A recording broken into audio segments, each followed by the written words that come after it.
ఓ BP check చేస్తాడు. ఆ తర్వాత 4 టెస్టులు రాసి బయట పంపిస్తాడు. అప్పటికే లంచ్ టైం అయిపోద్ది. అమ్మగారు అప్పటికి తినకపోతే టెస్ట్ రిపోర్ట్లు వచ్చే టైంకి పోతారు. ఊరికే పోతా పోతా అనుకుచారు, నీ మాటలకే పోయేటట్టున్నా. నేను అనకపోతే మాత్రం ఉంటారా? తినకపోతే ఎవరైనా పోతారు. రాజు చెప్పానుగా, ఇదిగో తిను. సరే తింటది కదా, నువ్వు చెప్పు. లంచ్ కి అయ్యగారు బాగా మెక్కి కూర్చుంటారు. అమ్మగారు టెస్ట్ రిపోర్ట్లు ఎప్పుడొస్తాయా అని ల్యాబ్ రూమ్ బయట వెయిట్ చేస్తూ ఉంటారు. అయ్యగారికి బాగా నిద్ర వచ్చింది, హ్యాపీగా పడుకుంటారు. రిపోర్ట్లు వస్తాయి కానీ డాక్టర్ ఉండడు.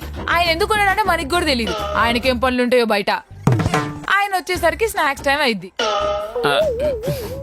స్నాక్స్ టైం కాబట్టి సార్ మళ్ళీ తినడానికి పోతారు. అదే టైంకి నర్సు వచ్చి మిమ్మల్ని పిలుస్తుంది. మీరు అటు పోలేక సార్ని పిలవలేక తెకమక పడుతూ నీరసం వచ్చి పడిపోతారు.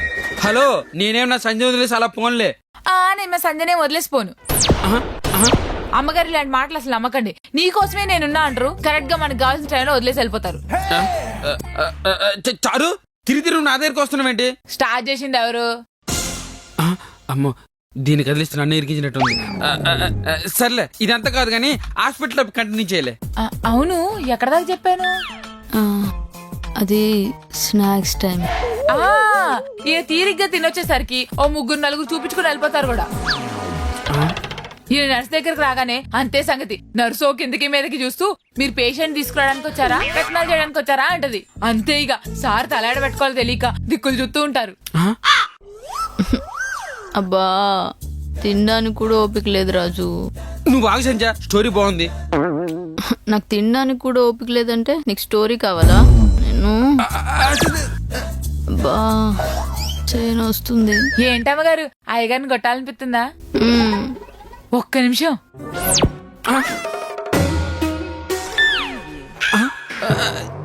ఈడెవడు? నా అసిస్టెంట్. ఇప్పటి నుంచి అమ్మగారికి అసిస్టెంట్. దేనికి? అమ్మగారు చెప్పింది చేయడానికి.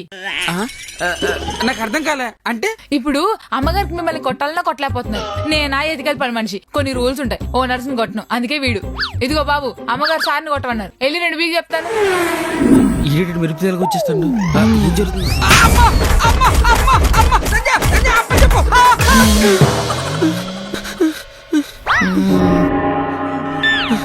నువ్వేంటే మూడు ముఖం పగలు కొడితే గుడ్డని చెప్పి చంపలేస్తావా?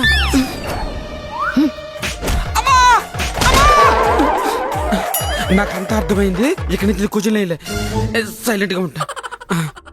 చారు, నువ్వు చెప్పు. ఆ చివరికి డాక్టర్ని కలుతావా?